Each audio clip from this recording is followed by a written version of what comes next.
मोदी सरकार ने रसोई गैस के दामों में 200 रुपए की कटौती करी और कटौती करते वक्त मोदी जी ने कहा कि ये उन बहनों के लिए तोहफा है जो कल रक्षाबंधन मनाएंगी।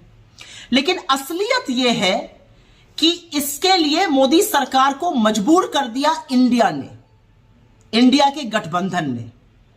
हम लगातार बेरोजगारी की, महंगाई की, आर्थिक असमानता की, महिलाओं के लिए दिक्कतों की बात करते हैं और अब इन नफरतियों को भी असल मुद्दों पर बात करनी पड़ी। तो क्या हुआ कि 2 करोड़ हर साल रोजगार का जुमला देने वालों को तो 20 करोड़ रोजगार का ब्यौरा देना था, उनको अब फर्जी रोजगार मेले लगाने पड़ रहे हैं। जो लोग 30 लाख करोड़ रुपए डाका डाल चुके हैं लोगों की जेब पर, ईंधन पर टैक्स लगाकर, वो अब 200 रुपए कम करके एलपीजी पर लोगों की आंख में धूल झोंकना चाहते हैं। लेकिन कुछ बातें समझ लेनी जरूरी है। सबसे पहली बात तो यह समझ लीजिए कि खरीदने की क्षमता के अनुसार हिंदुस्तान में दुनिया में सबसे महंगा एलपीजी सिलेंडर बिक रहा था, तीसरा सबसे महंगा पेट्रोल बिक रहा है, 7वां सबसे महंगा डीजल बिक रहा है। एक और बात समझिए कि 2014 से 2023 के बीच में एलपीजी सिलेंडर के दामों में 185%, 185% की वृद्धि हुई है। 400 का सिलेंडर 1140 पर पहुंच गया। घटाया कितना गया? मात्र 17.5%, 200 रुपए। तो ये जो झुंझुना बजाया जा रहा है, समझ लीजिए, ऊपर हुआ था दाम 185%, घटाया गया है मात्र 17.5%।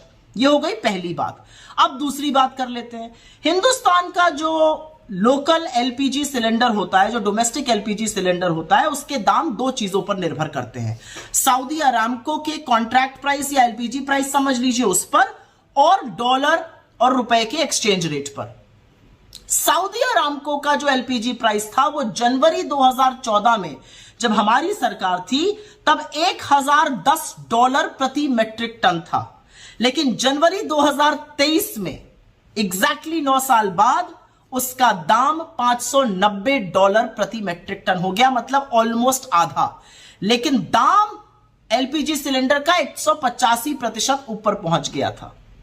अब दूसरी बात कर लेते हैं। अगस्त 2023 में, इस महीने में, जो सऊदी अरामको का एलपीजी प्राइस है वो $470 प्रति मेट्रिक टन है और रुपए की पैरिटी पर यह दाम हमारे लोकल एलपीजी का और भी बहुत कम होना चाहिए था। जुलाई के महीने में सऊदी अरामको का एलपीजी दाम $400 प्रति मेट्रिक टन था और जून में यह $450 प्रति मेट्रिक टन था। तो ये सोचिए कि मोदी जी ने जून जुलाई में क्यों नहीं किया? इसलिए नहीं किया क्योंकि उनको ये समझ में आ गया कि इंडिया जो मुद्दे ला रही है उससे लोग मुखरित हो रहे हैं, लोग समस्या में हैं। हमारी सरकारें, चाहे वो कर्नाटक में गृह लक्ष्मी, गृह ज्योति की बात कर रही हो, लोगों को आराम पहुंचा रही हो, चाहे ज्यादा खरीद कर रही हो छत्तीसगढ़ में, चाहे राजस्थान में 500 रुपए में सिलेंडर बिक रहा हो, असलियत यह है कि लोगों के सहूलियत के लिए जो जो काम हम कर रहे हैं उससे लोग हमारी ओर मुखरित हो रहे हैं। 5 बड़े चुनाव आने वाले हैं, छत्तीसगढ़, मध्य प्रदेश, राजस्थान, तेलंगाना और मिजोरम, और उसके बाद जनरल इलेक्शन आएगा।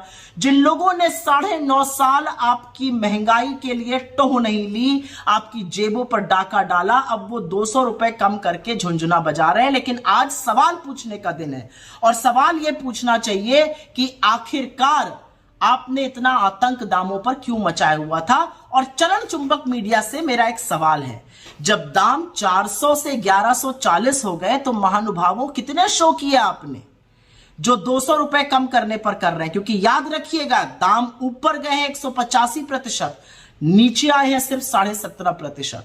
लेकिन ये इंडिया का प्रभाव है। अभी आगे आगे देखिए होता है क्या। नैरेटिव हम सेट करते जाएंगे, मोदी जी उस पर काम करते जाएंगे, लेकिन जनता ने मन बना लिया है, आपकी असलियत समझ ली है और आपको बोरिया बिस्तर समेट कर विदा करने का मन भी जनता भरपूर तरीके से बना चुकी है। इन आंकड़ों पर ध्यान दीजिएगा क्योंकि इन आंकड़ों में वो काला सच छुपा है जो मोदी जी जिसको ढकना चाहते हैं।